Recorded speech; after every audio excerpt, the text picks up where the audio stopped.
Well, as you can see from my sweaty face, I've been kind of hard at it today. I got home from work and decided to get a little bit of work done on the trim rams and trying to get the transom holes drilled and just make a little bit of progress where I can.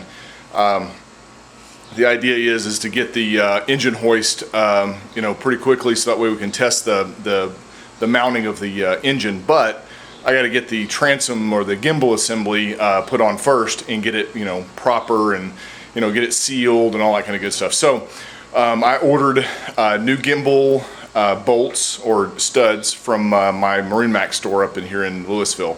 Got those in. They cost about $7 a pop, but they're all corroded. They need to be replaced. I took apart the trim rams. I'm going to order a trim kit instead of replacing the whole thing. I'm just going to order a seal kit, see if we can get away with that. It cost me about $40 versus $240. A little bit of progress. I had to build up the rear transom, the top part of it. It was actually almost a ½ inch off from the bottom. So I added more 1708 today to give it to where now all around the gimbal housing we have maybe a 1/16 of an inch difference between the top and the bottom. It took 4 layers of 1708 to get there. So I'll show you that here in a second.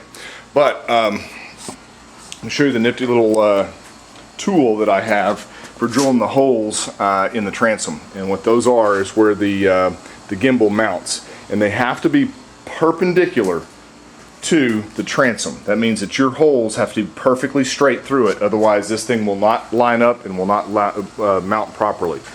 So what this thing does, this is for Home Depot for about $29.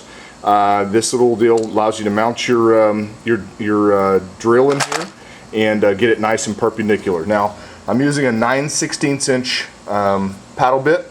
You can use a 9/16 inch drill bit if you want. They're about $30 versus, or I say $30, $17 for a decent one. But for these, they're like $7 for these good speed bores. And then just line it up on the transom, which I'll show you here in a second. I've got one hole left to drill. I'll show you how that works. I wanted to make sure everything worked good before I showed it to you, just to be brutally honest with you. But it worked nicely. It burrowed through, no problems whatsoever.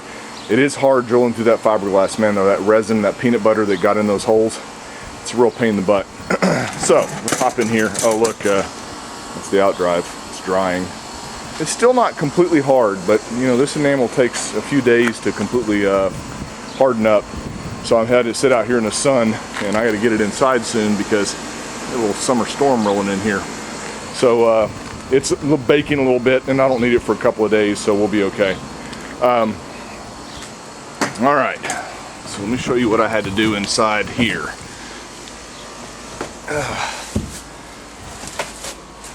Okay, you see bottom part of the transom, top part of the transom. Right there where that kick in is for the keyhole, that's where it gets substantially thinner on the transom. So you start out thick on the bottom of the hull, and then it gets real thin at the top. So I had to create some 1708, basically some wedge, and then feather it in down there at the bottom, so therefore you don't have a step. But we're good. We're 2 1/4 at the bottom, and we're 2 1/8 at the top.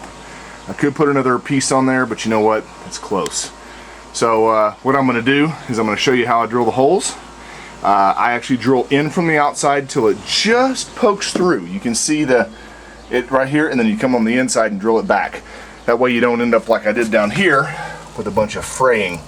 This one I pushed too hard and it pulled through. So we'll have to repair that, sand it down real good, resin it, make sure it's okay.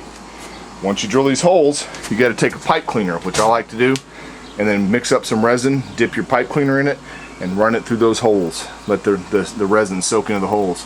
And then we have to do our steering clearance up here. I think that's an 1 1/4 hole saw. But you do it a 60-degree angle. You just kind of go in like this. Doesn't have to be perfect science, but we'll do that here in a little while. But that's where I am right now. We should be able to test fit the gimbal, make sure that it's 100% before we come in here, sand this down, acetone it, and then I'm going to actually put 2 coats of the non-waxed gel coat so we can mount the gimbal and be done with it, guys. I'm so happy. Alright, so what I do is, because you can't get all 4 feet on the transom, or the back of the hull. I get 3 on there and make sure that it's nice and level. And you center the paddle bit, get it in there, start drilling.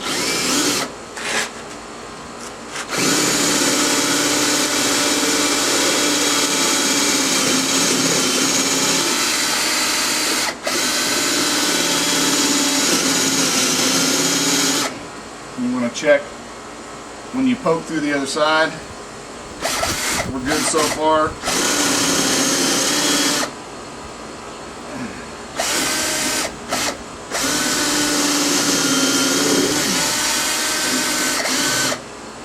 Alright, we're through on the other side. So, we've drilled all the holes. Now I'll go on the inside, take this paddle bit off and put it on here, and just waller out just a little bit at a time, get the rest of them out, so that way it's all the way through. Check it out. Got the gimbal housing on there. It went on, took me a couple little shoves to get it in there. Those bolts, I use 9/16 inch openings. A lot of people use 5/8. 9/16 is a slightly smaller, so it doesn't want to go on just super easy, but that makes for a nice tight fit. I also went and got the transom plate and the Y pipe and everything here and test fit, just to make sure that everything's going to go on just fine. I have no problems. Everything seems to be perfect. I'll bolt the rest of this thing up, and I also tested my where my course is going to be. I better go get the trim pump and put it in here and see if we're going to be able to clear underneath it or not. I'm also going to figure out where I'm going to put 2 batteries, because if you look right there, that's all the space I have is from here back. So I should be okay. We'll see. Oh, here comes the rain. Got to cover it up. We've got some welcome storms coming, which I'm happy for. So it is test fit. We'll leave it in here until we can get the engine hoist and actually drop the engine in here, so we can make the 2 front engine mounts. So hate to rush, but it's starting to rain. Got to get it covered up and go inside. So talk to you next time.